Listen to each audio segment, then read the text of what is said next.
많이 하면 8케이스를 했었거든요. 근데 이제 그러면 너무 너덜너덜해져서 실신한 상태가 되는 것 같아서 1회기당 얼마 정도 받으시는지 평균적으로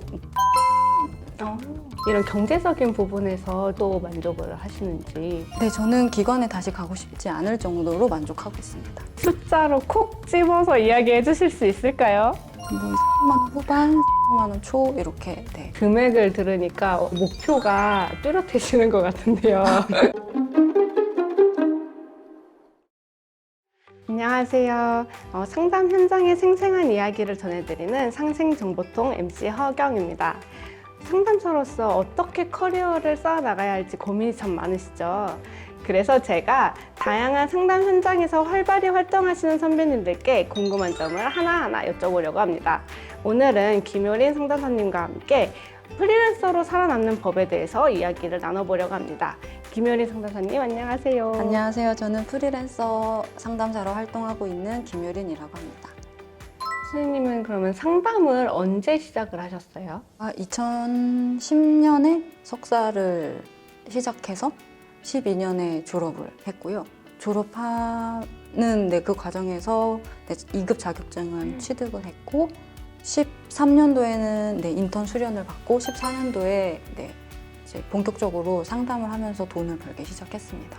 그래서 주로 아동 청소년 기관이나 사회복지시설에서 근무를 21년도까지 하다가 21년도 말부터 프리랜서로 전향을 하게 되었는데 1급은 19년도에 취득했습니다.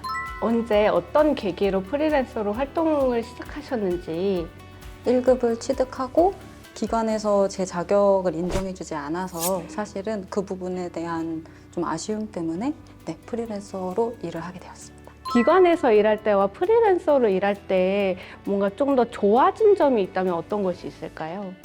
우선은 시간을 자유롭게 쓸 수 있는 부분이 제일 컸고요. 그다음에 상담만 할 수 있는 거, 그리고 경제적으로도 조금 더 나아진 부분이 있을 것 같아요. 시간을 자유롭게 쓸 수 있으셔가지고 얼마 전에 여행도 다녀오셨다고. 맞아요. 괌 여행을 다녀오셨어요. 네, 맞습니다. 거기서 뭔가 이렇게 좋은 경험이 있으셨나요? 물놀이 해서 너무 좋았고요. 네, 물놀이 하고, 충전하고, 잠깐 상담 장면 떠나가지고, 어쨌든 휴식할 수 있는 시간이었으니까, 재밌게 놀다 왔습니다. 상담과 선생님의 개인 생활의 균형을 어떻게 맞추고 계시는지 조금 궁금해져요. 사실 초반에는 프리랜서 일하면서 이게 굉장히 불안정하다 보니까 여러 가지 기관을 뚫어놨었거든요. 근데 하다 보니 상담을 계속하면 굶어 죽을 일은 없겠구나, 먹고 살 수는 있겠구나 하는 생각이 들면서 더 개인 시간을 생각하게 됐던 것 같고요. 이제 저도 3년 차라서 그 기준을 정해 나가고 있는 과정이기는 하지만 주 5일 일한다. 그리고 뭐 하루에 몇 케이스 이상은 못한다고 말한다. 몇 케이스까지 가능하신가요? 많이 하면 8케이스를 했었거든요. 근데 이제 그러면 너무 너덜너덜해져서 실신한 상태가 되는 것 같아서 그래도 6케이스? 네. 그러면 지금 한 달에 한 몇 케이스 정도 일을 하고 계세요? 30케이스 정도 하고 있더라고요. 주 5일 하루에 6개씩 꽉 채워서 하고 계시는 거네요? 평균적으로는 그렇게 하고 있는 것 같아요. 일을 구하는 노하우가 있다면 또 어떤 게 있을지 궁금해져요. 노하우라기보다는 이제 학회에 공고 난 거 있으면 지원해보고 또 불러주시면 딜해보고 했던 과정이 있었던 것 같아요. 그 딜을 어떻게 하면 유리하게 잘할 수 있을까요? 사실 어떤 병원 같은 경우에는 네. 제가 자격을 갖추고 있음에도 불구하고 인턴 기간처럼 제시를 했던 경우도 있었어요. 고민을 많이 하긴 했어요. 왜냐면 저도 기관에서 오래 근무를 했고 프리랜서 경험이 없다 보니까 이걸 좀 받아들여야 하나? 라고 했을 때 또 바로 동기들한테 물어봐가지고 거기까지는 아니지 않냐 하면서 이제 조언을 좀 구하고 그런 부분들은 좀 거절을 하기도 하고. 그러면 혹시 지금 상담하시는 케이스들이 평균 1회기 얼마 정도 받으시는지? 센터마다 좀 다르긴 할 텐데 평균적으로 10만 원인 것 같아요. 약간 수수료나 이런 거 없이 온전히 가져가시는 게 10만 원일까요? 아, 그렇지는 않고요. 네. 5대 5인 곳도 있고요. 제가 가져가는 게 6인 경우도 있고요. 비율제로 되는 것 같아요. 그러면 이런 경제적인 부분에서 그런 시설에 소속되어 있을 때보다 어느 정도 만족을 하시는지 네, 저는 기관에 다시 가고 싶지 않을 정도로 만족하고 있습니다. 숫자로 콕 집어서 이야기해 주실 수 있을까요? 우선 기관에 있을 때는 한 200만 원대 초반, 중반을 받았었던 것 같고요. 이제 프리랜서로 하고 나서는 뭐 300만 원 후반, 400만 원 초 이렇게 하고 있는 것 같습니다. 네, 이렇게 금액을 들으니까 확실히 목표가 뚜렷해지는 것 같은데요. 근데 아마 저보다 더 괜찮은 페이로 이제 활동을 하시는 분들이 꽤 많지 않으실까 싶어요. 그러면 제가 한상심 1급을 위해서 이렇게 수련을 계속 하고 있는데요. 1급과 2급의 차이가 조금 있을지. 사실 저는 제가 1급을 취득하지 않았다면 프리랜서로 뛰어들지 않았을 거란 생각을 해요. 왜냐하면 석사 졸업하고 2급 자격을 취득한 순간에도 필드에 나가서 상담하기가 내가 아직 준비가 안 된 것 같다라고 생각을 해서 인턴을 했었거든요. 근데 사실 주변에는 1급을 준비하시는 2급 선생님들께서도 프리랜서로 굉장히 왕성하게 활동하고 계신 것들을 제가 보고 있기 때문에 그건 좀 개인차가 있지 않을까 하는 생각은 드는데요. 사실 이제 어떤 기관에서 1급을 선호하는 편이니까요. 그래서 2급 선생님들께서 프리랜서로 필드에 뛰어드셨을 때 어떤 경험과 제 어떤 개인적인 경험이 좀 다를 수는 있겠다 하는 생각은 좀 듭니다. 케이스를 이렇게 감당을 하시다 보면은 체력 같은 것도 많이 부족하게 느끼실 것 같아요. 그래서 개인적으로 체력 관리라든지 아니면 자기 관리를 어떻게 하고 계시는지 궁금해요. 우선은 비슷한 시간에 일어나려고 하고요. 몇 시? 8시 반. 8시 반. 왜냐면 9시까지 출근해야 하는 곳이 있기 때문에. 아. 네. 그다음에 운동은 가볍게라도 하려고 해요. 저희가 빌라에 살아서 빌라 계단 뛰는 거, 네, 그거 하고 있고. 천국의 계단 하시네요. 그렇죠. 네, 맞아요. 네. 네, 그거 하고 있고. 밥 잘 챙겨 먹는 거. 식사를 거를 때가 조금 있으니까 그런 거 간단하게 간식 같은 거라도 챙겨서 먹는 거, 영양제 잘 챙겨 먹는 거, 네, 이런 것들을 하고 있습니다. 그러면 혹시 지금 어느 곳에서 일들을 하고 계시는지 여쭤봐도 될까요? 우선은 병원에서 한 군데 하고 있고요. 대학교 학생생활상담소에서 하고 있고, 그다음 사설센터에서 하고 있습니다. 그 기관의 특성들이 다 있잖아요. 그래서 상담자를 뽑을 때 주로 어떤 요건들을 보는지. 우선 대학 같은 경우는 혹시 학생생활상담소에서 수련받은 경험이 있는지, 또 1급의 경우에는 슈퍼비전을 할 수 있는지, 주 슈퍼바이저가 언제쯤 되는지 이런 것들을 조금 보는 것 같고요.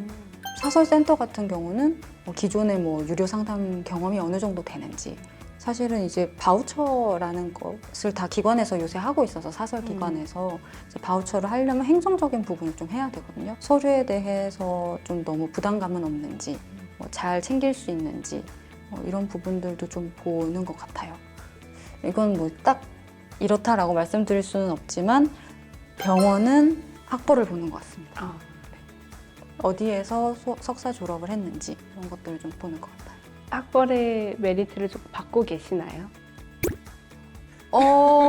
네, 제가 공부한 학교가 수련을 잘 해주는 학교로 알려져 있어서. 혹시 공개는 안 될까요? 네, 저는 가톨릭 대학교를 아하. 졸업하고 거기서 수련받고 석사를 했습니다. 네. 가톨릭 대학교가 수련이 탄탄한가 봐요. 네, 잘 되어 있어요. 그러면 기관별로 혹시 내담자가 가지는 특성도 있을까요? 우선 병원 같은 경우는 병원에서 진료를 받는 환자들이 상담을 받으러 오기 때문에 조금 더 병리적인 부분이나 성격적인 어려움을 갖고 계신 특성이 있는 것 같고요.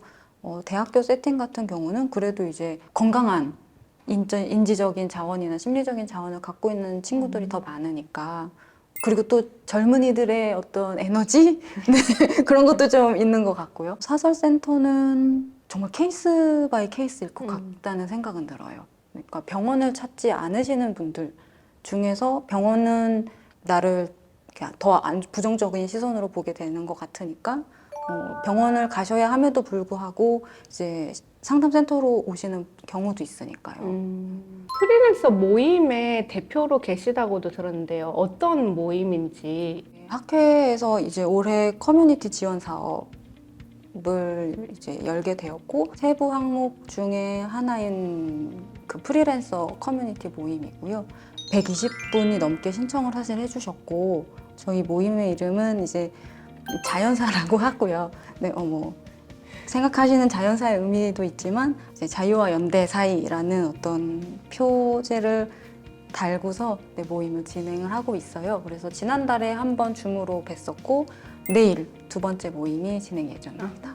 주로 모임에서는 어떤 이야기를 나누시는지 궁금한데요. 프리랜서로 일을 하면서 외로움과 어려움들을 좀 나눌 수 있는, 연대할 수 있는 그룹이 있었으면 좋겠다라는 취지로 시작을 좀 하게 되었고요. 첫 모임에서는 이제 상담 일을 하면서 얼마나 만족스러운지, 어떤 것들이 좀 힘든지 이런 부분을 이야기했습니다. 프리랜서로서의 어떤 어려움이 있을까요? 사례를 나눌 수 있는 동료가 없다. 속을 털어놓고 싶은데 혼자 일을 하다 보니까 그럴 수 없을 때 너무 참 답답하고 갈증이 생긴다라고 말씀하셨던 분들이 많이 있었어요. 이런 갈급함이나 갈증이 있지 않으신가 하는 생각은 좀 듭니다. 현재 지원금은 어느 정도 되는 것 같으세요? 저희가 9월 말까지가 그 사업 기간인데 40만 원의 지원금이 있습니다. 좀 짜네요. 네, 그런 것 같아요. 네, 그래서 이제 학회 차원에서도 처음인 사업인 것 같아서 운영 과정을 보시고 좀 사업의 규모나 지원금도 늘려주시면 어떨까 싶습니다. 제가 대신 말씀드립니다. 지원을 늘려주세요. 프리랜서를 꿈꾸는 상담사 선생님들에게 어떤 말을 해주고 싶으세요? 다양한 세팅에서 일을 하시면서 내가 어떤 상담자가 되고 싶다는 걸 조금 더 찾고 싶으시다면 프리랜서로 일해보시는 것도 좋은 경험이 될 것 같습니다. 프리랜서가 저는 어떠한 종착지처럼 느껴졌는데 방금 말씀을 들으니까 내가 어떤 상담사가 되고 싶은지 찾아가는 과정처럼 느껴져서 프리랜서로서의 삶을 다시 바라보게 되는 것 같아요. 상담 전후로 혹시 루틴 같은 게 있으세요? 상담 전에 집에서 충분히 저희 집 고양이를 만지고 출근을 하고요. 고양이의 이름은 저희 집 고양이 이름은 잔이라고 합니다. 잔이요? 타잔할 때 잔. 어쩌다 그런 이름이 됐을까요? 그 커튼 같은데 되게 잘 올라가고 올라가는 걸 너무 좋아해가지고 진짜 타잔이네요. 네, 맞아요. 그래서 충분히 쓰다듬고 놀다가 출근을 하고 퇴근하면 또 충분히 쓰다듬고 뽀뽀를 하고 그렇게 충전을 하고 있습니다. 일상에서 행복을 주는 소중한 존재네요. 그럼요. 너무 소중한 생명체죠. 오늘은 프리랜서 상담사의 이야기를 들어보았는데요. 진솔한 상담자의 모습으로 피가 되고 살이 되는 조언을 해주신 김효린 상담사님 너무 감사드립니다. 네, 저도 이렇게 뜻깊은 시간 마련해 주셔서 너무 감사드립니다. 다음 시간에도 생생한 상담 현장의 이야기로 돌아올 테니까 구독과 좋아요 부탁드립니다. 다음 영상에서 또 만나요. 또 만나요. 죄송해요, 늦게 했어요. 아니에요. 좀 더 밝게.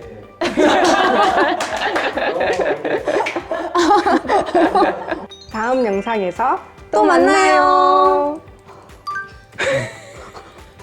감사합니다.